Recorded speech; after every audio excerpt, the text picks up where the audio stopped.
He was the greatest match player in the history of golf. He's also been called the greatest amateur ever. The first time that former Pebble Beach resident Lawson Little II, who was born in Rhode Island in 1910, made headlines was at the 1929 U.S. Amateur at Pebble Beach Golf Links.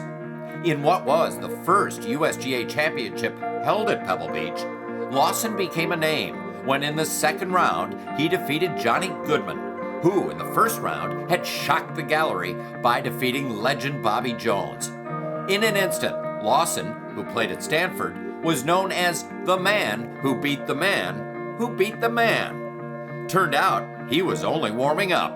From 1930 to 1940, Lawson, who was nicknamed Cannonball due to his surprising power despite his average stature, would become one of golf's biggest names. In 1934, he won the British Amateur after walloping Scottish favorite Jimmy Wallace by a record score of 14 and 13 in the finals. Only a few months later, he made it a double, winning the U.S. Amateur final 8 and 7. And you have one of his clubs. I do. I have a 5-iron used by Lawson Little in the 1934 U.S. Amateur. Beat David Goldman 8 and 7 in the 36-hole championship final. Overpowered a field of 185 contestants. Now, from what I understand, this is one of many clubs to choose from for Lawson. Yeah, Lawson Little was known for playing with 26 or even 28 clubs in his bag. It was actually a big reason why the USGA went to the 14 club limit in 1938.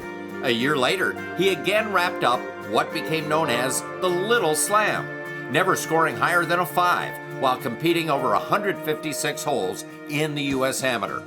Most amazingly, during the span, Lawson, who went on to win the 1940 U.S. Open, won a record 32 straight international matches.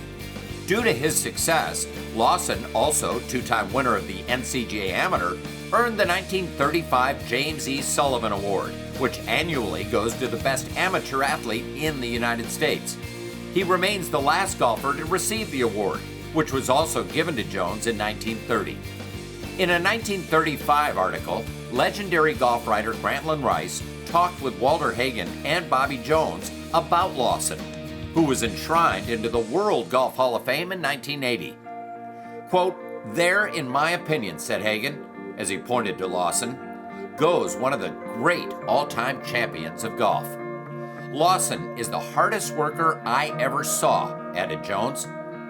So the NCGA is now proud and honored to induct Lawson Little into its Hall of Fame.